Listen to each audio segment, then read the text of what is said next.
Greetings and salutations. Glad to have you on with me. My name is Richard Talbot, and I am a leadership and business coach, trainer, and public speaker.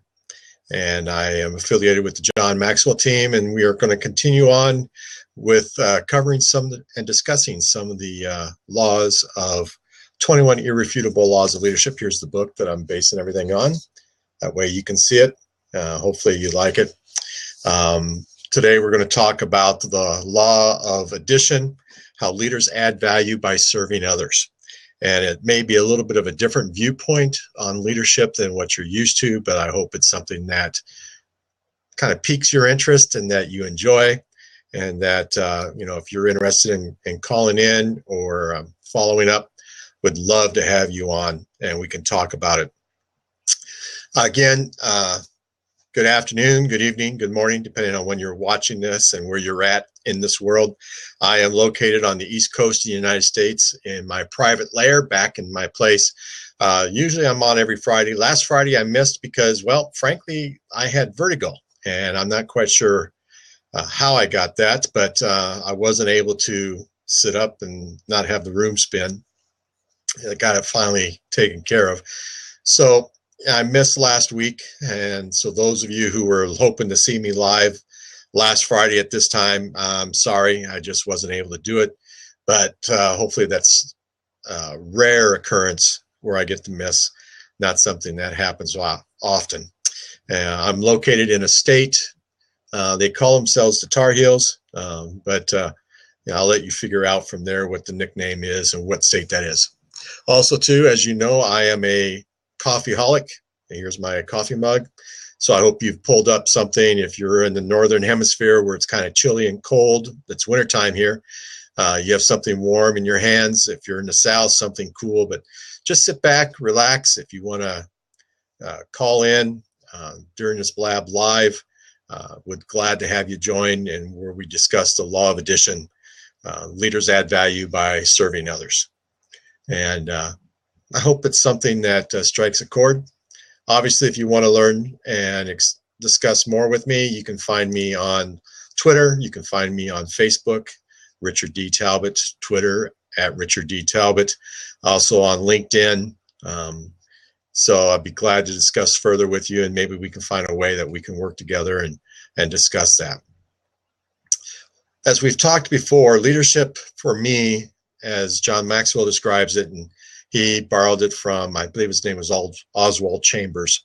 Leadership is influencing others, nothing more, nothing less. And if you stop and think about it, that does cover quite a bit, because we all influence somebody somewhere. I'm not quite sure, who you have influencing. I know who I influence.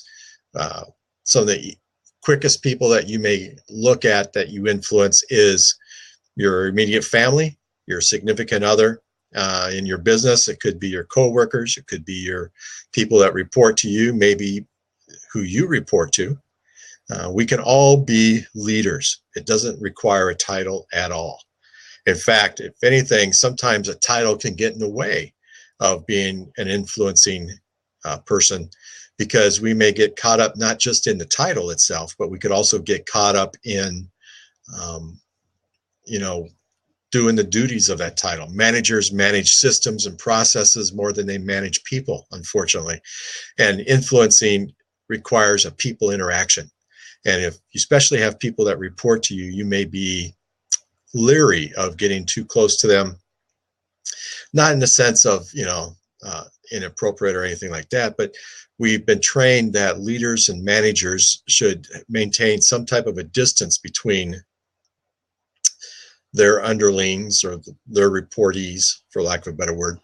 And I would say that in a healthy situation, a leader does know their people, does know them very well, not just at work, but knows about them, understands what makes them tick, what they hold as value and what they hold as importance.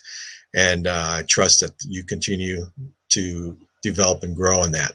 One of the earlier chapters that we talked about on leadership is raising your lid. The idea being that, say, on a scale of 1 to 10, you find yourself at a 5 or a 6 as a leader. that means you won't raise anybody above a 4 or a 5 below you. To raise people to a higher level of leadership, a higher level of influence, you have to be continuing to grow yourself.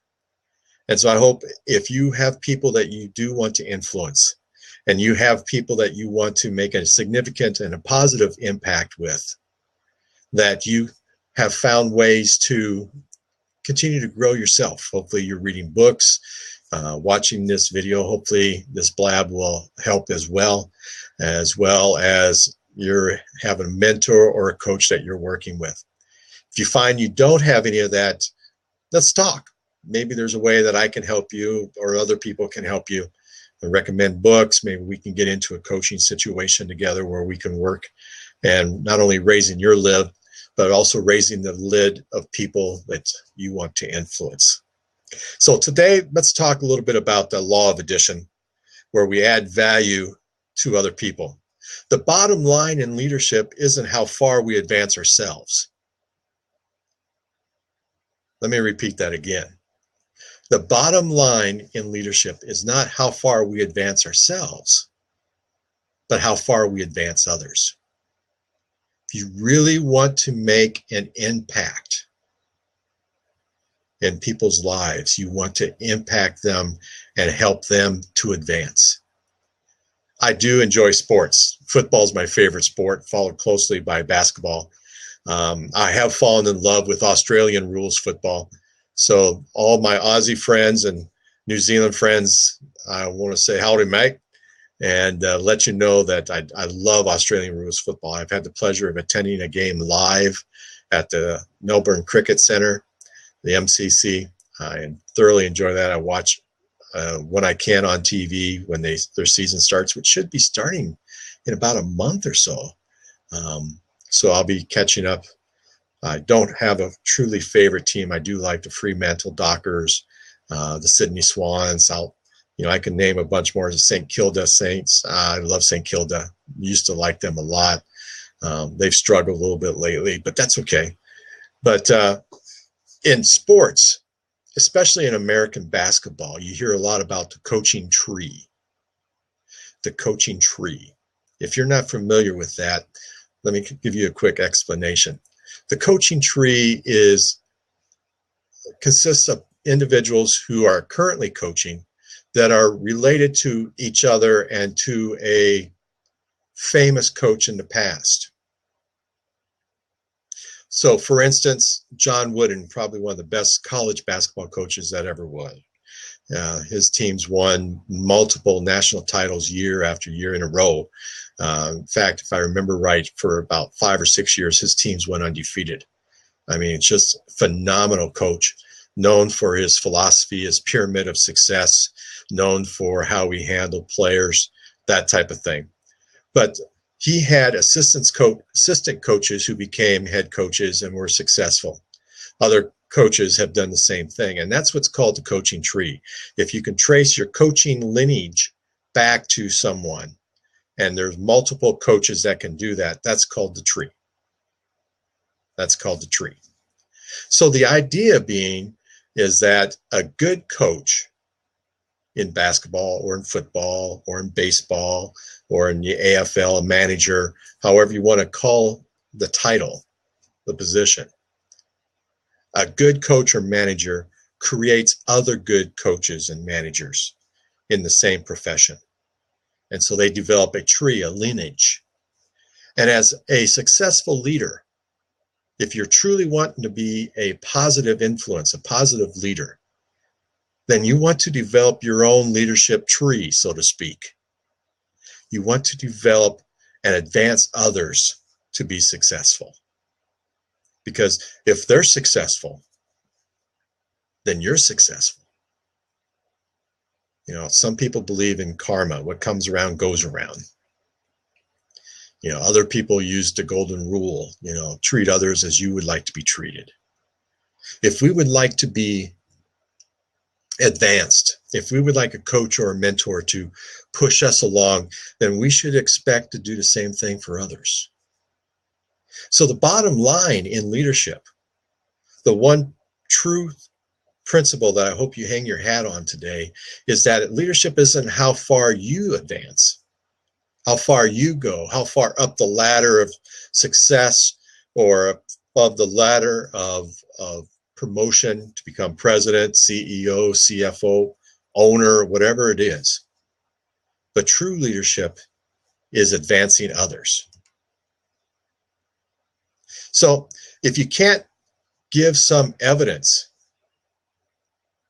of that, then you fall into a category called a subtractor. The world is made up of people who either add to others or subtract from others. So let me ask you this: are you an adder or a subtractor? If you're looking for what subtractor means, you're probably going to, not find that word in the dictionary too often, I'll be honest with you. But it's there. It is there. Yeah. 90%, I'm going to throw this percentage at you. I had a friend and I had a luncheon today, turned into a luncheon. It was going to be a coffee. I was going to eat a cinnamon roll because you know how healthy that is, especially with a good cup of coffee. And again, this is my John Maxwell mug, just to remind you that I am certified by him and his team, and I'm proud to be affiliated with him. And a lot of this information comes from him and from others like him, just to let you know. But we were having a conversation, and he made the statement to me. He says, if you hear a percentage that ends in a 5 or a 0, odds are it's probably made up. That's true. That's probably accurate. So I'm going to throw you a percentage that is probably made up, but I think the principle is truth. 90% of all people who subtract from others do so unintentionally. They don't mean to. They don't mean to. We all have people in our lives that, we may say, man, it's glad to see you come in that door. And then after a while, it's like, I'm so glad to see you walk out that door. Glad you're gone. Those are subtractors. People that when they leave, you're just exhausted. And it's not an exhaustion as in, man, that was so much fun. We had so much interaction. We just enjoyed each other and the company and the conversation so much that I'm just tired. But it's a tired of being drained, of feeling like they just sucked something out of me that I need some time to replace. Those are subtractors. We run into them at work. We run into them at various events. If we're in an organization like a networking group or a nonprofit, if you're active in a church or a synagogue, a temple, wherever you're active, you probably know people that just drain you of your energy. I'm not going to call it a life force, but an energy. And 90% of the people who do that, the vast majority of the people who do that, really don't mean to. Now, there are some people that derive their energy, derive their purpose of life by draining others. I don't understand those people, to be honest with you. I have very low patience for those people. It's the ones who are unintentional that I want to work with, because I believe deep down inside they don't want to be that way. But there are some people who are. And that's all they know, and that's all they want to know, and they don't want to change who they are. They think that's just the norm. People around them have drained them of energy, and so they think that the only way they can get their energy back and the only way really to live is to do the same thing. And even now, it may not be totally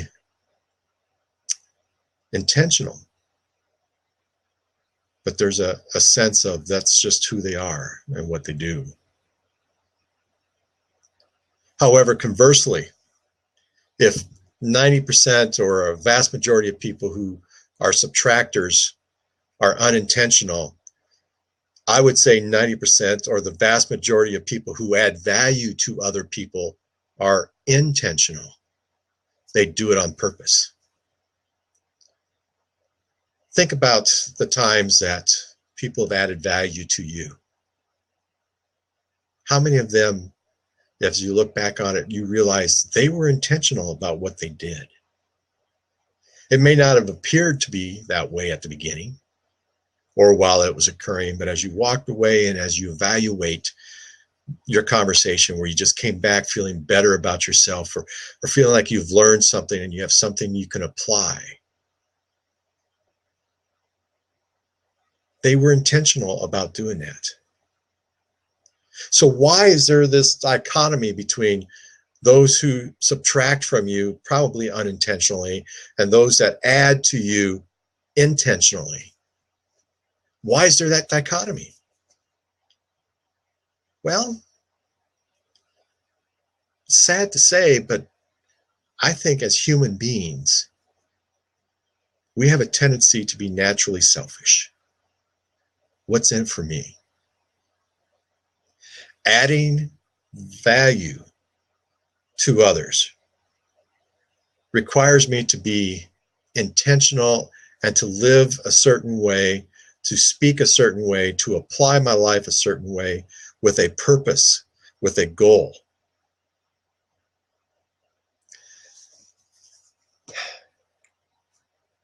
Do you live that way?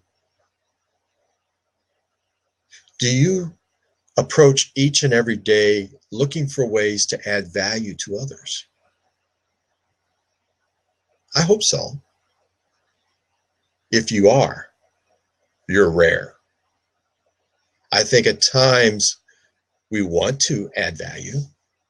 We try to add value to others, but we don't do it consistently and intentionally.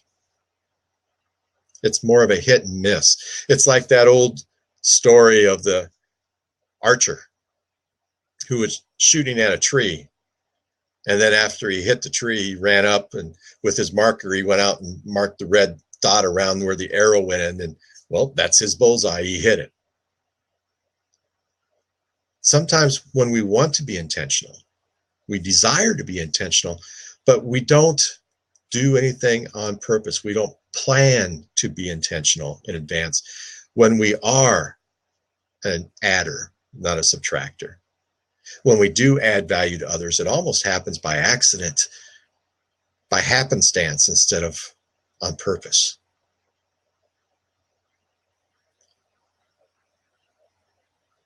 To live a life that adds value to others requires us to plan in advance on how to add value to others. That means approaching every single situation with an intention of how can I help the other person? It means waking up every morning saying, I want to make a positive difference in at least one person's life today. And here's how I think I can do it.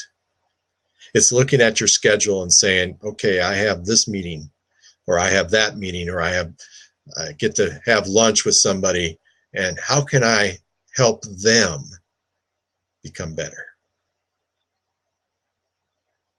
You know, when we give of ourselves in that way, as we develop our leadership tree, so to speak, then our effort multiplies, not by adds, but multiplies. There's an old saying, 1 + 1 = 2, but I believe if you take it and you say 1 adding value to another equals 4. How can I say that? Because you're adding value to yourself and to the other person. There's 2. And then with that positive experience, if you just add value to one other person, both of you do, you've hit 4 out of that one positive experience. You know, 1 adding value to 1 multiplies and can become 4 or 6 or 8 or 16. And after a while, that tree just grows. So let me ask you some questions. Are you making things better for the people who follow you? I hate to tell you this, but there are people following you. There really are. Are you making things better for the people who follow you? I want you to do a little bit of an experiment right now. And if you're watching this on a recording, feel free to pause at this stage. If you're watching live, and there's 3 of you that are, and I'm not seeing the names who are watching, I'm sorry, for some reason it's not popping up on my screen. And I'm not trying to ignore you or anything, but I just want you to know that's what I'm seeing. I'm looking and seeing if there's a button that I need to click. There's nothing in the questions. There's nothing on the right-hand side. I don't know why. Maybe it's just my system. Maybe it's Blab. Who knows? I do have an open seat. So, I mean, if you're watching, one of the people watching, if you want to call in, we can discuss this. That'd be fine. But I'm going to ask you to do something real quick. So if you're recording, pause after this question, after this. Name 5 people in your personal life that's closest to you. If you want to write it down very quickly, you can do it right now live. Go ahead. Name 5 people in your personal life that's closest to you. I'll give you a second now.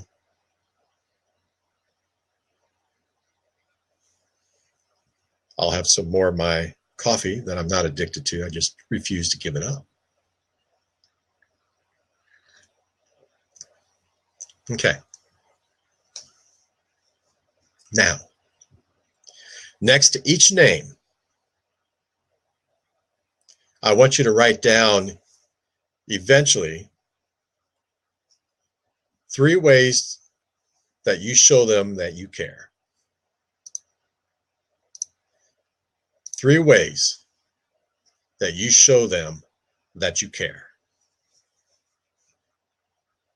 Given that we're live right now, if you're doing this, go ahead and just write down 1 or 2 things instead of 3 if you can't think of 3. But I want you just to write down 3 ways, or a way that you can show each one of those 5 people that you care.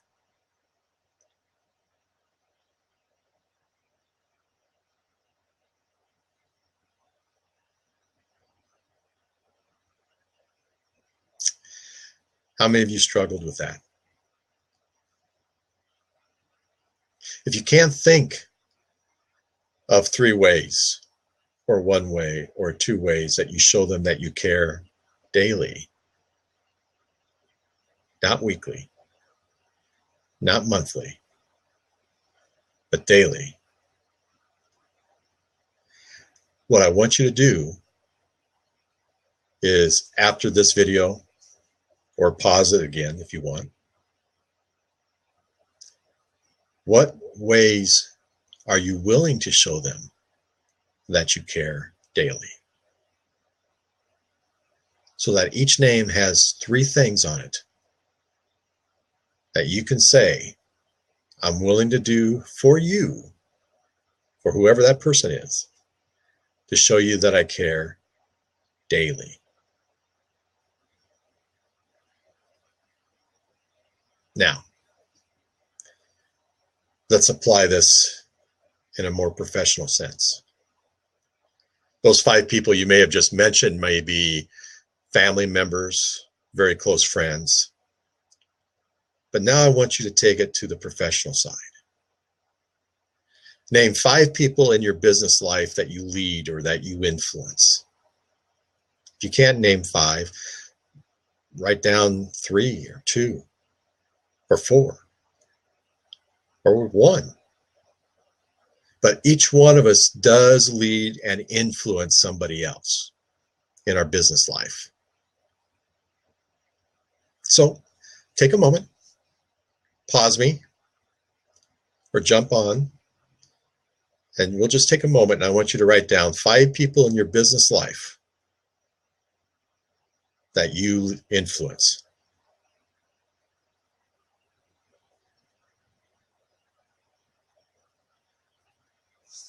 I'll have another cup of coffee.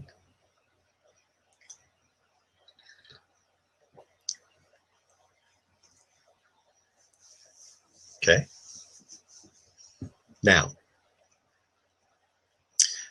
Next to each name that you just wrote, write down 3 ways that you are willing to display actions every day that you care, or how you can share things with them, how you can lift them up and add value to them. Okay? Next to each name that you just listed of the 5 people in your professional life, in your business life that you lead or that you influence, I want you to list 3 ways you can show them daily that you care, that you're willing to share with them. Maybe it's information, maybe it's a challenge that you're going through to become a better person, and see if they'll join you on that challenge. Ways to lift them, to add value to them professionally and personally. Okay, I'll wait a second. And again, if you're watching this on recording, you can pause here.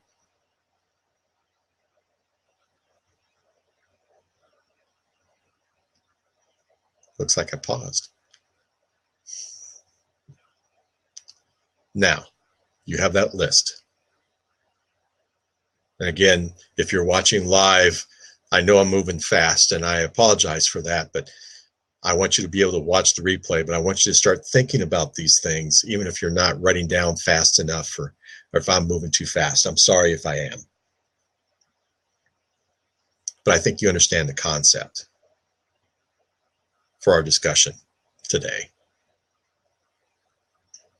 Now, looking at those lists, the 5 people that you're closest to in your personal life, and the 5 people that you're closest to in your professional life.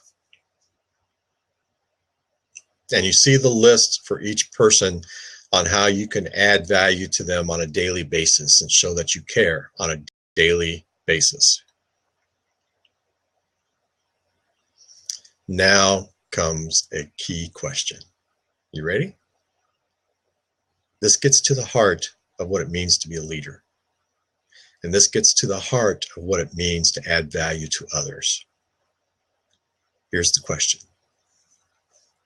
Are you willing, am I willing to do those things without any type of recognition?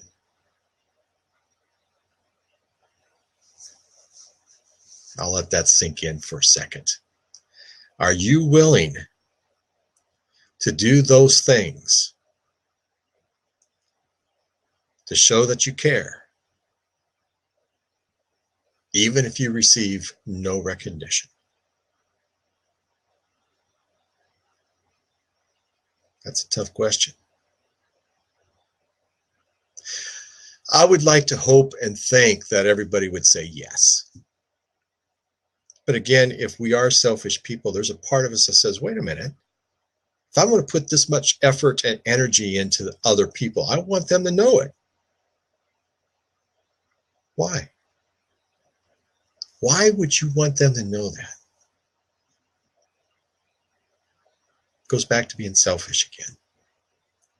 Now, I want to make it very clear.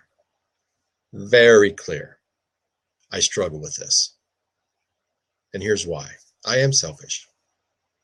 I'd like to do things for people so that people know how nice I am. I like to do things for people so that they know how special I am. And there are times that we all are in that same boat. But that's not the reason why we should do it. We should do it because we truly value the other person. Humility is not thinking less of yourself. It's thinking of yourself less and the other person more. To give value to others, you have to have value to give. And that means you need to know your strengths. You need to know what excites you, what provides you energy, what gives you a sense of purpose. You can't float through life. You have to know yourself. And humility says, I know my strengths. I know what I'm good at. I know what provides energy and recharges my batteries. I know what I like to do. And I'm going to use that for you. I'm going to use that for you, even if you don't know that I'm doing that.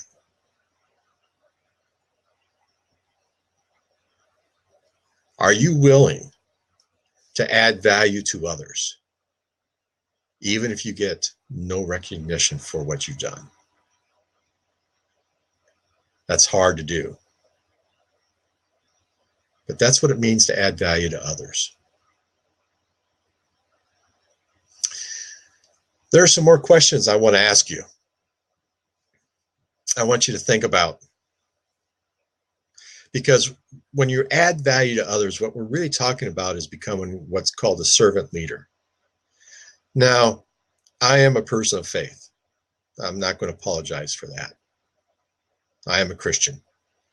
I believe certain things about the Bible and about life. That's how I operate. That's just who I am. And I don't mean to sound preachy here, and I'm not trying to be preachy. Believe me, there are times where I can be preachy, but blab's not one of them right now. But there's a principle that I think is true no matter if you are a person of faith or not. And that is the concept of being a servant leader, serving others as you influence them. I think Jesus, as a person of faith, gives some excellent examples of this. There are other people in the world, Mother Teresa, for one, who became a leader because of her service. I would say there are times that Martin Luther King Jr. in the 60s and 50s did the same thing. It was because he was a leader, not because of who he or what he did per se, but who he was, serving others, helping others, encouraging others to reach their potential in the various struggles of civil rights and their own personal life. We can all think of people who have become leaders because they've given of themselves.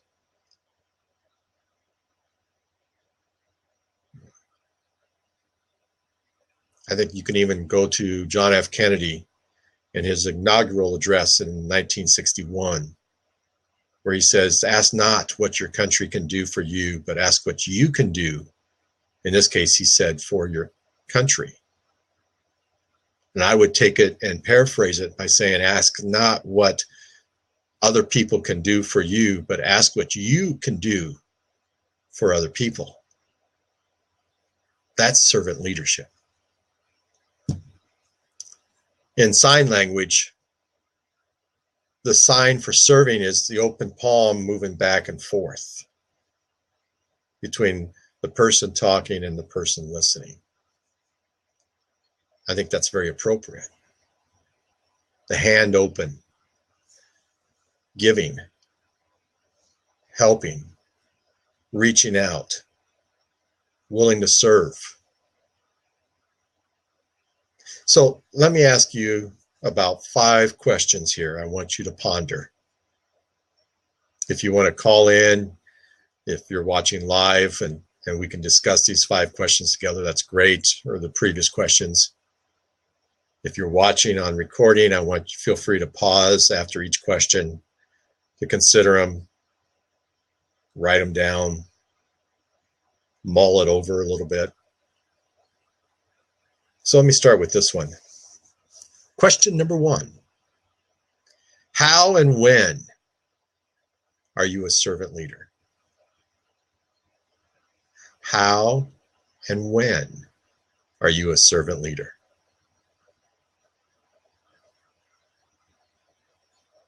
In other words,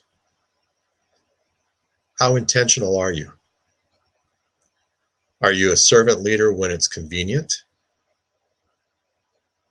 Or do you strive to be one all the time? Do you only do certain things for others and limit what you will do for others? Now, I'm still learning a lot of these. And I would say that applying these 5 questions to us, to me, to you, to the people that we influence, is a lifelong challenge. We are not perfect. I know we'd like to think we are at times, but we're really not. I wish we were. But then again, part of, to me, the joy of life is the challenge of moving forward in life and learning and growing in life. That's one of the things that I get excited about. People that, as my mom used to say in a joke, but people who think they know it all really are annoying to those of us who do. And I don't want to be annoying. So how and when are you a servant leader? Number 2, and there is a direct correlation here, even though it may not sound like one. But number 2 question: when do you get impatient and or stressful or resentful, excuse me? When do you get impatient and or resentful?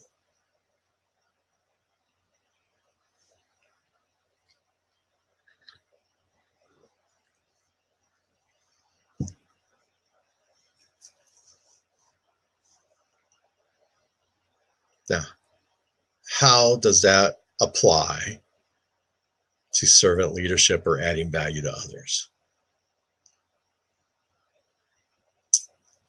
I get resentful, and I would suggest that you may too. And if you don't, that's fine. You probably know of something else that does trigger that. But for me, I get resentful when I feel like I'm being taken advantage of. I feel like people just are taking advantage of my generosity or my caring or my goodwill or whatever. But what does that really say about me? I'm not going to go with them. I mean, we'll have a whole nother conversation about people who just, like I mentioned earlier, are subtractors of your life, not additions or adders to your life. So let's talk about us. All right, just us. Why am I resentful when I feel people are taking advantage of me? I think there's part of that wants me to be recognized for what I'm doing.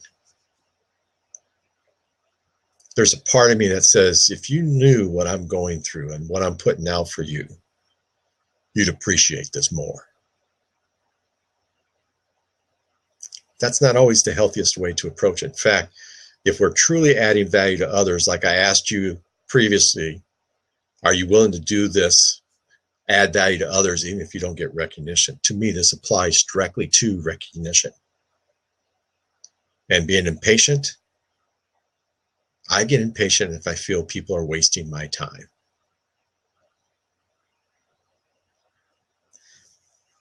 I get impatient when I feel like people are not being serious about what I'm trying to work with them on.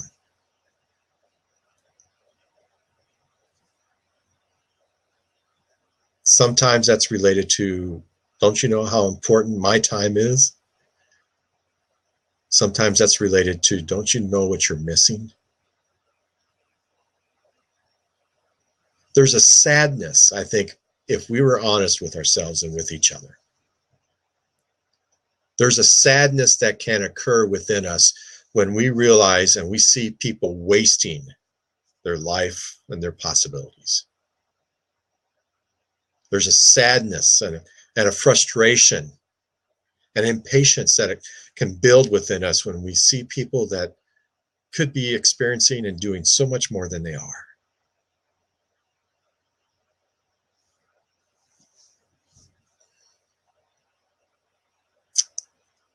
And yet there's also that impatience that builds when people don't take us seriously on what we're trying to do. You know, to truly add value to others, like I mentioned earlier, you do have to know your own value. You do have to know your strengths. As I mentioned earlier, humility is not thinking less of yourself, but thinking of yourself less and thinking of the other person. If you want to add value to someone, you have to play to your strengths. You have to do what you're good at and keep enhancing that and sharing that. So that's question number 2. What do you get impatient and or resentful over? When do you do that? Question number 3. Are there tasks beneath your dignity or position that you won't do? Are there things you simply will not do for someone else? I'm not talking about a value-based thing. I mean, we can all go off on tangents about, well, that's not really ethical for me to do that. I'm not going to do that for someone. I'm not talking about that type of stuff. And we can all go there and have our imaginations run wild. And frankly, feel free to do so. But I'm talking about those lists that you gave yourself of the 5 people that you're closest to personally and the 5 people that you deal with professionally. As you look at those tasks, are there some there that you went, I really should do this for that person, but that's not, no, that's not, I'm not going to do that. I'm too important for that. Are you ready for a confession? I do the laundry. My wife says she doesn't like to do the laundry and she's not good at it. So that's something I do. Is that beneath me? No. There's a part of me that enjoys doing it. I enjoy doing the laundry because I enjoy having clean clothes. And I enjoy my spouse having clean clothes. Clean sheets, things like that. That may not be a manly thing to do. I mean, after all, at my age, still doing laundry for other people. But that's a way I can show and add value to my family. It's not beneath me.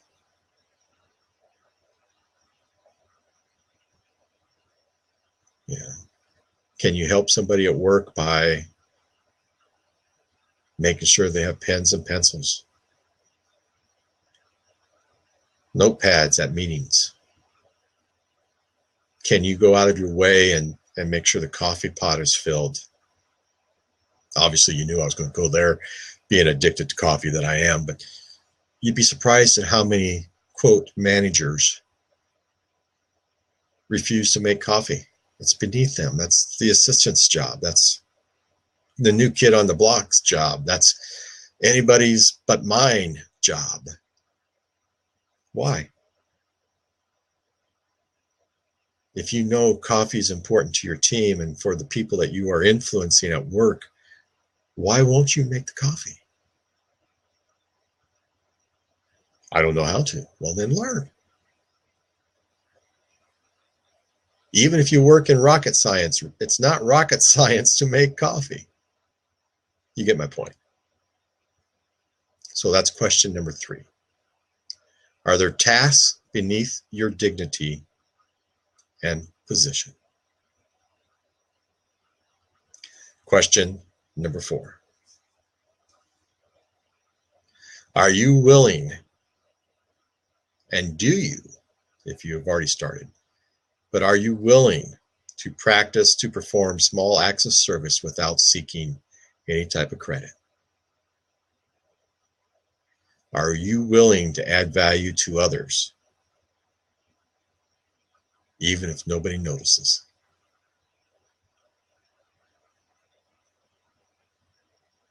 And if so, are you doing that?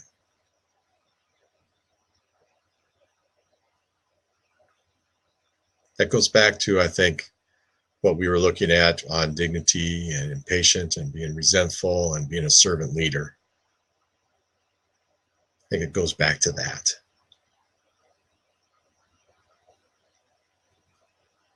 Are there tasks beneath your dignity, but are you willing to do things that they don't even notice?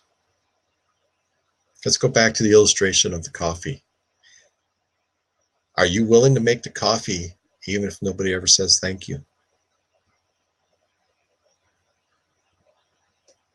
Am I willing to do the laundry even if nobody notices that I did it? Or they start to assume that I'll do it?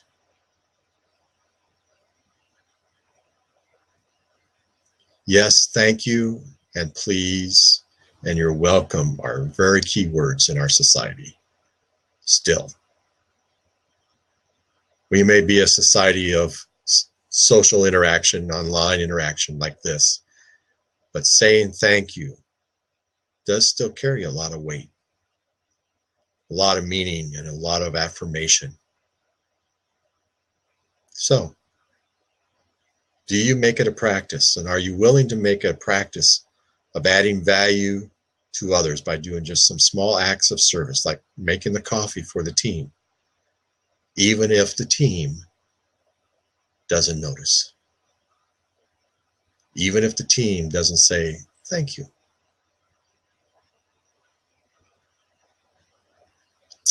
And finally, question number 5. I think this is probably the hardest question if we were honest with ourselves to answer. What do those 5 people in your personal life and those 5 people in your business life, those people that are closest to you, what do they value? What do they see as important? What energizes them?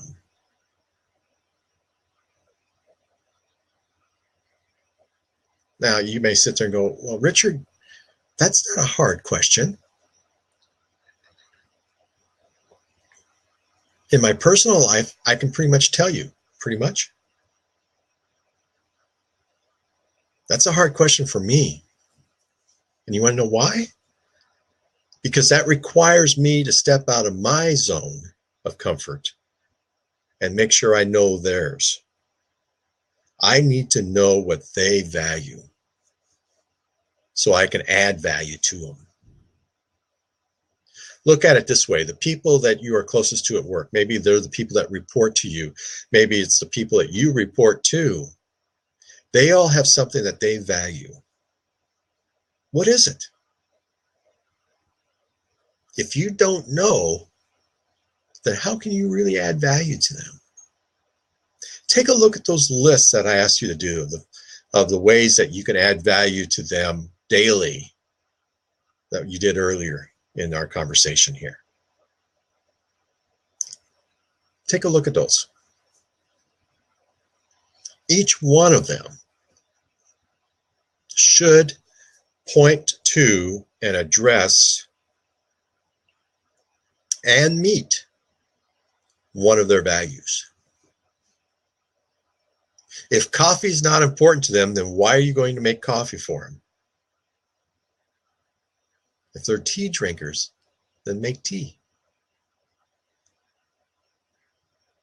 If saying hello and having some type of a non-business interaction of how was your day and how's things going with the family and just something that shows interest in them is what they value, then you should be looking at those areas to add value to them.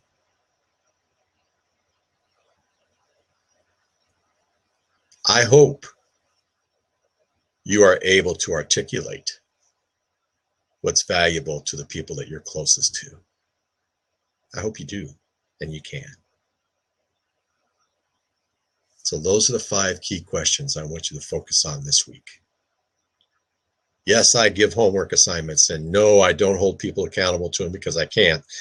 But I hope that if you're doing the homework assignments, you're holding yourself accountable Because the greatest challenge of leadership is not leading other people, it's leading ourselves, isn't it?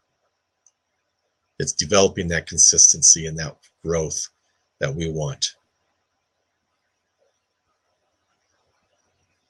So in conclusion,